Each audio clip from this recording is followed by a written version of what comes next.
joining us today. I'm Chris Clark, President and CEO of the Georgia Chamber of Commerce. I want to welcome you to another one of our COVID-19 Resource and Recovery Town Halls. Today we have U.S. Senator Kelly Loeffler with us, and as always, we're joined by the Georgia Hispanic Chamber of Commerce, Santiago Marquez, our good friends and affiliate. I want to remind you that we're updating the gachamber.com/COVID-19 Resource and Recovery webpage. We will be posting later today or tomorrow some best practices about reopening your business, lessons learned there. I also want to tell you about our upcoming town halls. We have one scheduled with the EPD administrator on Tuesday of next week out of Washington, and then next Thursday we'll have Lieutenant Governor Jeff Duncan join us to talk about the activities happening as the Georgia General Assembly starts their committee meetings back. Also, over the next 2 weeks, we will start our recovery and resiliency roundtables where you'll be able to hear from industry experts in a variety of fields talking about the impact of their companies, their industry sectors, how they're reopening, and what the long-term prospects and outlook looks like for them. And so you'll see those promotions start coming through your social media channels here in the next couple of weeks. So continue to follow us on all of those. So we want to jump right in today. Senator, it seemed like a lifetime ago when we had you on one of our very first calls to talk about the activities that were happening at the U.S. Senate. I can't tell you how much we appreciate the work you've done up there over the last several weeks, and it's been refreshing knowing that we actually have two business people in the role of junior and senior U.S. Senator up there as we start moving now through what's going to be a difficult economic downturn and potentially a recession. So we look forward to hearing kind of your update today, and then Santiago and I have questions from our members that we'll ask you after that. So, Senator, thanks for being with us. We appreciate the update. Great. Well, thank you so much, Chris. Thank you, Santiago, for hosting me, and thank you all for joining.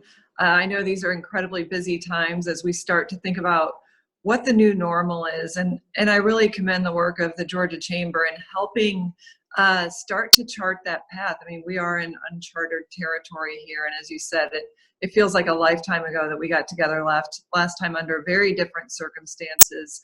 None of us could have imagined as we entered 2020 with the economy booming and things continuing to lift, the economic opportunities lifting up all Americans, that we'd be where we are today. So 33 million jobs lost cumulatively in the last 7 weeks. Unemployment to me is one of the biggest economic challenges that we're going to face. Certainly dealing with the health issues that come out of this virus are dramatic. I literally just stepped out of the Health, Education, Labor, and Pensions Senate Committee meeting. I'm on the Help Committee with the Senate, and we're talking about this rapid acceleration of diagnostics testing. And so what we've seen is this tremendous public-private partnership that's happening to address the virus on the health side. And so what I wanted to talk to you about was what I'm doing on the economic side, because I'm very encouraged at the resources that the United States brings to bear. This virus did not start here, but I believe it will be solved here. And I come out of this hearing that is currently going on for those that want to follow along later on C-SPAN. So we have some of the world's preeminent experts working on this, both public and private sector. And I just really have to commend the private sector here for really so much collaboration, sharing of ideas, and trying to accelerate this. And we are accelerating. It's the biggest scientific effort that we have seen in recent history. And I think so much is happening to all of us at this time. Like, it's hard to realize everything that's happening, but I think it's vitally important. And I view that as my role as a leader in taking on the economic side of that equation, knowing that the health side is in good hands.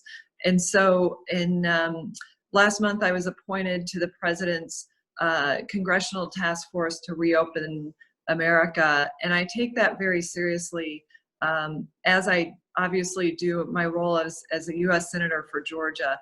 I think it's critical that we start to think about how we move forward as an economy, as a society, because we don't have those diagnostics. We're working on testing. We're working on treating it. We're working on vaccines, but we don't have 100% of what we need right now. We're getting there rapidly. 7 million tests in the United States have been administered, more than any other country. We're ramping up to having availability of 2 million tests a week, going much higher. And then serology tests or antibody testing will come very quickly, as early as June, where we're going to have somewhat of a almost unlimited ability to do serology tests over the summer. So importantly, turning to the economic side, because we see the destruction in our economy happening in real time. So as I started thinking about, I spent much of March working with hospitals, farmers, small businesses to deliver the relief under the CARES Act, to develop the CARES Act. I contributed significantly in the healthcare area and small business.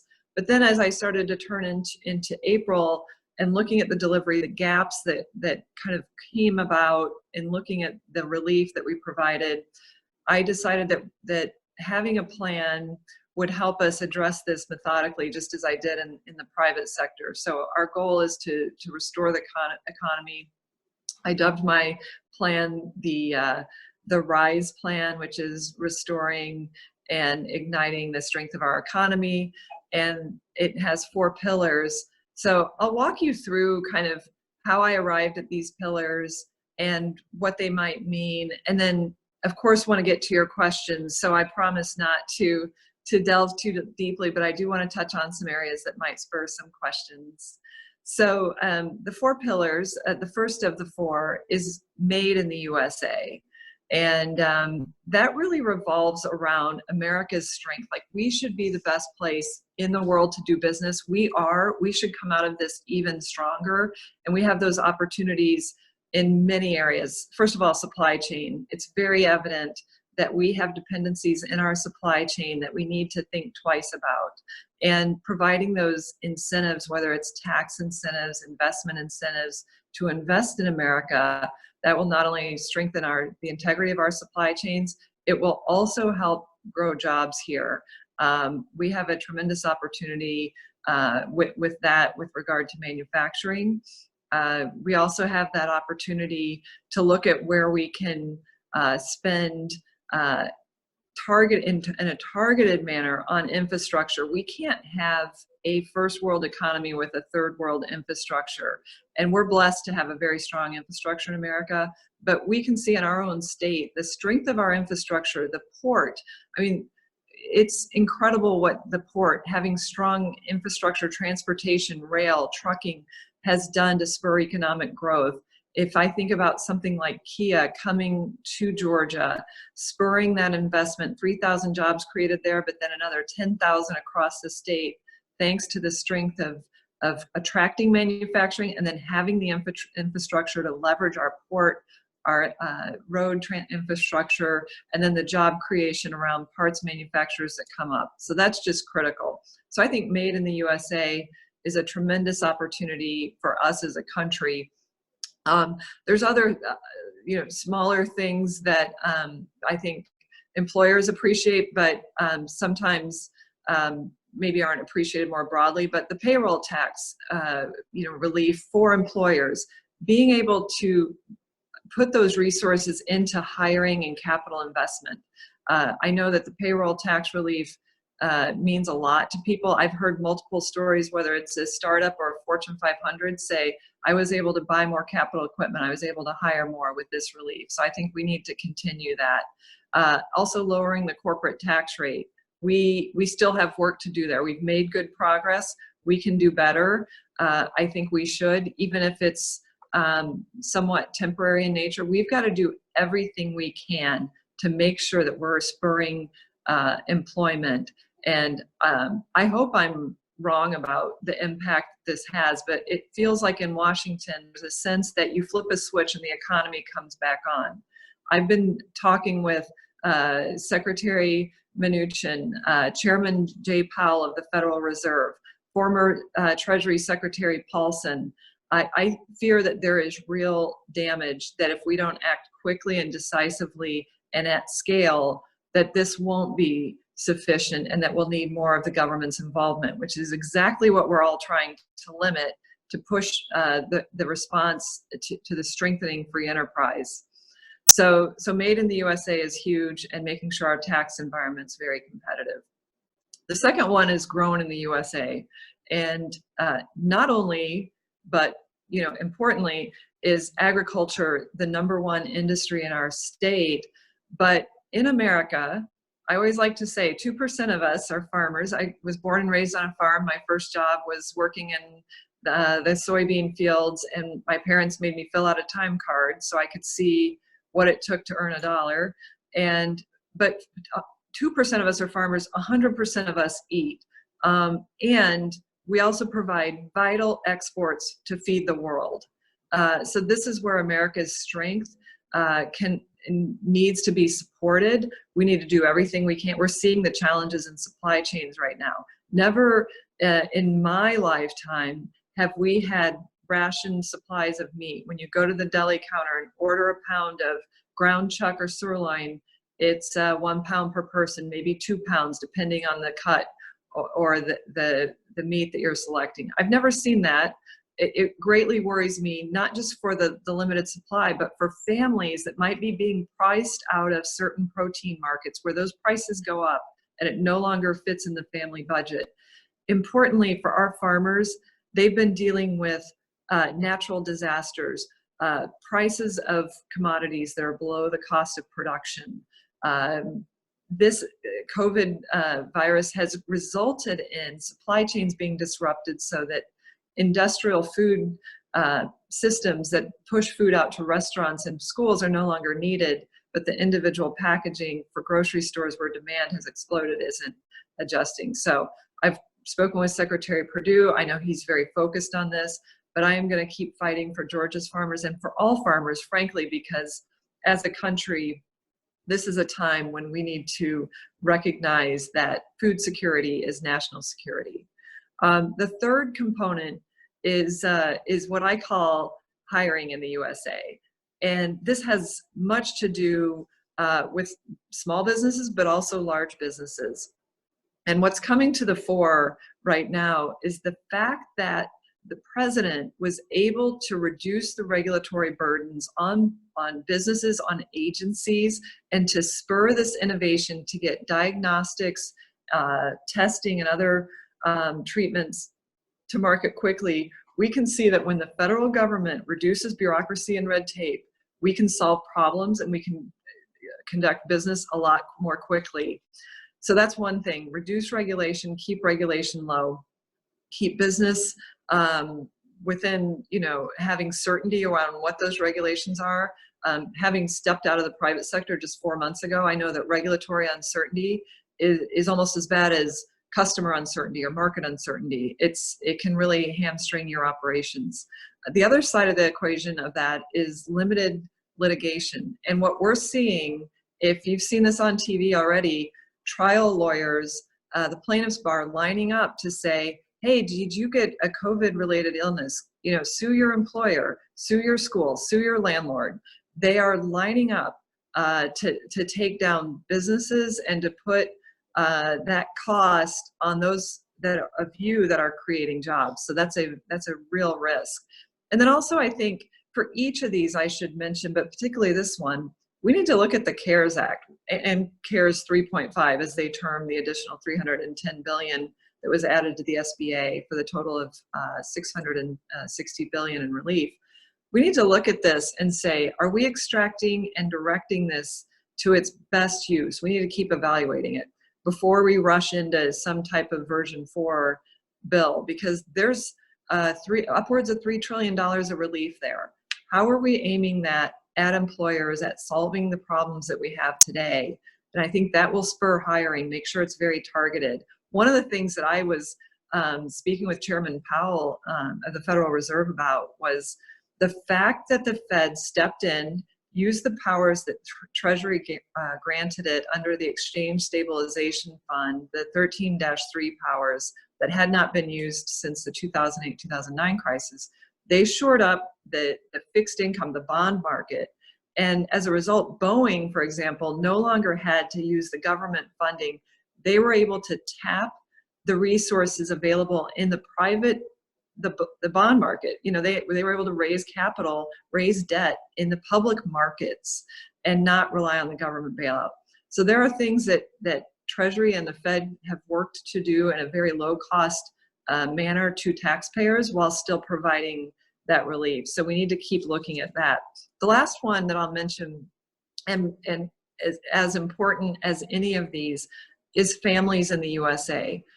I think we've all seen and heard stories about the societal impact of this virus, of the lockdowns, of the fear, the loss of life that have impacted all families. And whether it's the isolation, depression, suicide rates that are going up, domestic violence. I was talking to one of our law enforcement officials. The spike in domestic abuse is really tragic. Child abuse. We need to be able to protect the most vulnerable in these situations, those that have been disproportionately affected, and then have the least resources to be able to respond. So it's making sure that things like YMCA, which is providing hundreds of thousands of meals across Georgia, our faith-based institutions are able to operate and at a time when they are needed most, but their funding is being dramatically impacted. And so we need to have an open dialogue about the societal impacts of this while keeping the protections for the most vulnerable. So I'll just kind of pause there because I do want to hear your questions, and I'm happy to talk about, you know, anything, but please, Chris, I'll turn it over to you. Thank you, Senator. That was great, and I think Santiago had that on one of our top questions was to better understand the RISE Act. I think you've done a great job of talking us through that. Santiago, I'll start with you and let you ask a question, and I'll work through some on my list. Okay, sorry, it took me a while to unmute there. Yeah, thank you. Very thorough. Thank you, Senator, and thank you for being with us today and giving us your time. My question is around Senator Perdue's bill that he's introducing in terms of the workers, the medical workers, the immigration bill that he's. Is that something that you are working with him on, or I know it's a little bit off topic of what we talked about, but you know, I know it's something that's of concern for our community. So Perdue's bill about immigration and the medical workers. Can you tell us about that? Yeah, so what I've done is, this is an issue that my staff and I talked about very early on, and we have written early on, I think Senator Perdue and I signed on to the same letter to support that ability for the expansion of our medical workers, and these areas of opportunity for us to leverage the best parts of what we can do to support our economy, to bring in those that have that skill set. It's just absolutely vital. And I really commend Senator Perdue for his leadership here. And you know, being on the Help Committee, I think looking at all areas and just coming out of this hearing today, how do we think differently? How do we shift mindsets? How do we look at what the right response is to help immediately and not get this tied up in bureaucracy either? This has been another challenge on that very topic, is you know, not understanding where the holdups are and getting that potential to be a part of the response and the answer. So I have one more. I'm sorry. Go ahead, Santiago. Go ahead and follow. Talking about, I'm sorry, different topic here, Senator, but you talked about farms, and I appreciate the fact that you grew up in a farm. You know, Georgia, agriculture is still the #1 industry here, right? And we rely heavily on migrant workers. Do we have enough, you know, workers right now working in the farms? Have we done what we needed to do to make sure that the migrant workers can come in and do the work and help us get our food, especially with the supply chain issues that we're having with food shortages? Well, I'm glad you asked that question as well, because this was something I was working on even before COVID hit. No, the Georgia farmers did not have what they needed. And again, the bureaucracy of the programs that were in place, I was talking to fruit and vegetable growers. The lack of clarity around certain provisions, even if it was passed under the rules, people didn't understand the programs, and workers that had been verified and validated couldn't get in. Then when they got here, they should have been able to get a valid driver's license. They couldn't get a valid driver's license. So we were looking at all these issues. And so very early in the COVID outbreak, we started to see even more stress on that system, wrote a letter to Secretary Perdue and was able to get some of the wait times reduced and get people in. Obviously, there's been a lot of challenges with the harvest and the planting recently because of the flooding and some of the demand issues about the supply chain's been disrupted. It's going to cost more to harvest the fruit and vegetables than they're going to be able to even get in return. So we have this very complicated dynamic for farmers. So the last thing that we need to do is put bureaucracy in the way. And I am on the H2A working group that met twice with Secretary Perdue before the pandemic came about, and he's deeply engaged in this. But there's a handful of us in the Senate that are on this working group trying to find a way to not make it so temporary, some of these fixes that you are seeing, but to make them more permanent and clear and remove the uncertainty.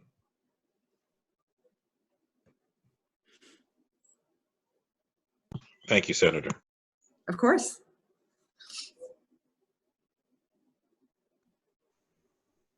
Mr. Clark, Mr. President. Sorry, yeah, my internet connection was a little unstable there. But so, Senator, I want to switch over to PPP for a minute. And we just got the numbers in from SBA that since the 3.5 CARES Act, we've had 64,784 loans to Georgia businesses, much smaller businesses than last time, about $4.6 billion coming into Georgia businesses. But the most common question I have is one that actually came from the discussion with a small businessman the other night. He was one of the first to get the PPP loans in the first round. He was, midnight, went through, got it, secured the loan. He's yet to use it. And he said he is so worried he can't figure out the red tape, the requirements for a small business like him. He's got maybe 10 employees. He thinks might be too much. And he doesn't know that he really wants to use it. So I'm curious, in this next round, phase 4, or if there's some other component there, what's the discussion in DC about, cutting down some of the red tape that's been layered on to this program, particularly for those small mom and pop companies? Yeah, I mean, that is discouraging to hear. And also, everyone should know that my office is here to help work through those challenges. If you have challenges working with any federal agency, and we've been working a lot with the SBA, but also Veterans Affairs, making sure that we're working closely with the Veterans Administration to help reduce red tape, immigration. I mean, our office is here for that. So please don't hesitate to call us. My team has solved a lot of these challenges. But I want to say that I agree. The red tape has been discouraging. And early on in the formation of the CARES Act, I was concerned how much reliance there was on SBA, not because of the SBA agency itself. They've done tremendous work. Look at the overburdened nature of all of our agencies. I mean, the Georgia Department of Labor has processed in 1 month more unemployment claims than it had processed in 4 years. SBA has processed more loans than it's processed in 10 years in the space of a month. So, but that's to be expected, that there are going to be challenges. I signed on to, I co-sponsored actually legislation that is a technical fix where the IRS wanted to tax small businesses, or to remove the tax benefit of business expenditures on small businesses. And that's not what this program was designed for. It wasn't designed to give you money on one hand, but you give it back by paying taxes on the other. And so we are weeding that out. It's very important that those issues and those areas of uncertainty are brought to my attention, because I do have a direct line to these agencies. Administrator Carranza of the SBA has been very receptive. Secretary Mnuchin And as we look at future legislation, it's important for me to hear about the areas of uncertainty that you're having so that we can fix it, because we are looking to make those technical fixes or clarifications, because small businesses should not be concerned that using this relief would be a penalty. It should provide support for them, and that's what I'm fighting for. So thank you for that. And speaking of that, the technical fixes, or we hear a lot of discussions from Leader McConnell now about phase 4 and what that looks like. And we do appreciate his focus on limiting liability and liability protection, which are in your bill as well. Where do you think we are as far as a phase 4, and what kind of timeline are you thinking through? Because that liability protection is, I mean, it is the number one issue from our members on every call that we have now. Yeah, you're right, Chris. I mean, the need to proactively address this is now. The Right. challenge is the demands on the other side, and what, we're getting into this negotiation. They have been quoted as saying this is a chance to fundamentally change and implement their vision for America. Our goal is to restore the strength of our economy, and to not fundamentally change America with the provisions in response to coronavirus. And so you see the level of negotiation that is taking place here. I think it's vitally important that we look at the existing legislation, CARES and CARES 3.5, so that we aren't spending our way into an equally large problem. But we do need, there are pockets of where we can provide additional assistance, and we've heard it both from Secretary Mnuchin and former Secretary Paulson, that acting now will save us money from acting later. Okay, that's important, but where is that? Where is the underserved area? Where is the gap that existed that didn't get met? And let's address that. So I think that is going to be a targeted, surgical looking approach. And we're just going to be, debating that in the coming weeks. There's a big discussion about states, and we all see what's happened in Georgia. $1 billion in April of lost tax revenue, and that's not the end of it.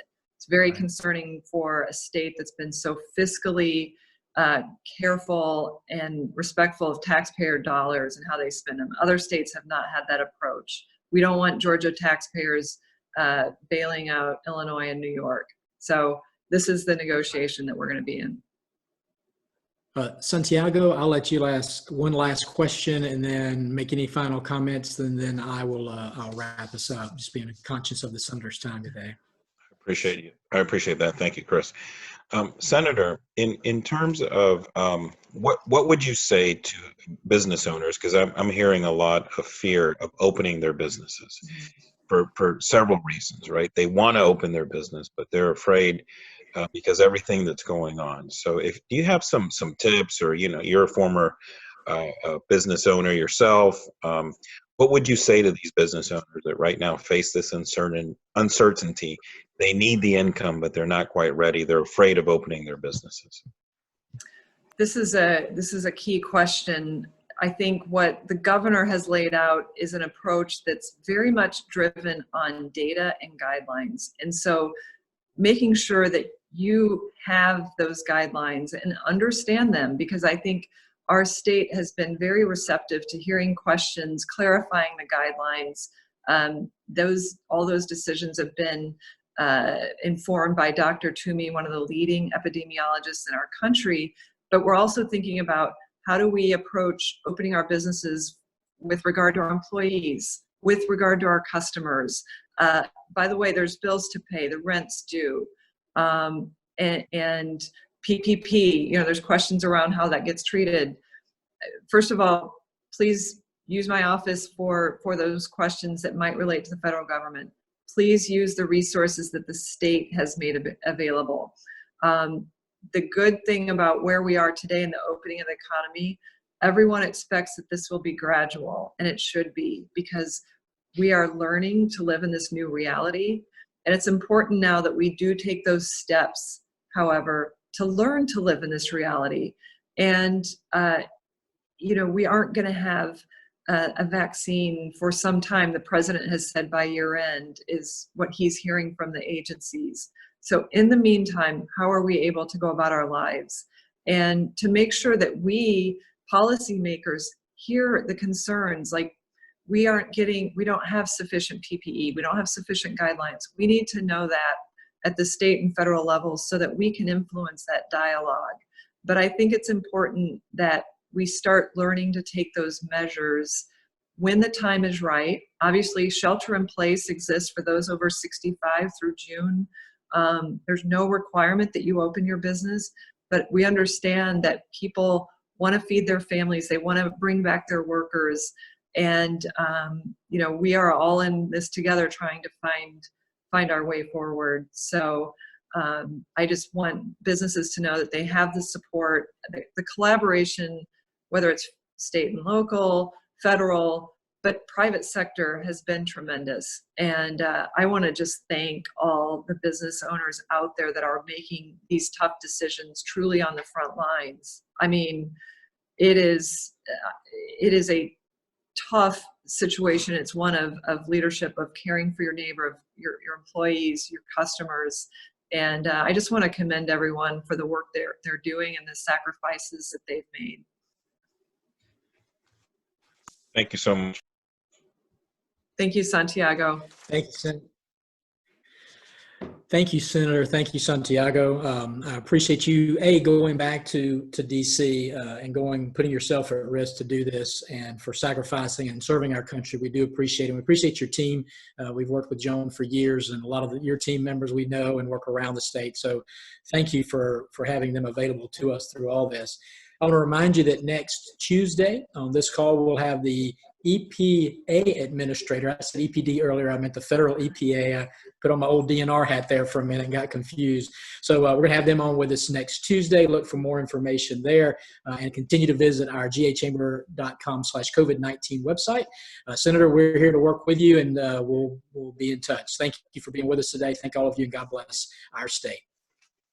Thank you all. Thank you, Chris. Take care. Yes, ma'am. See you.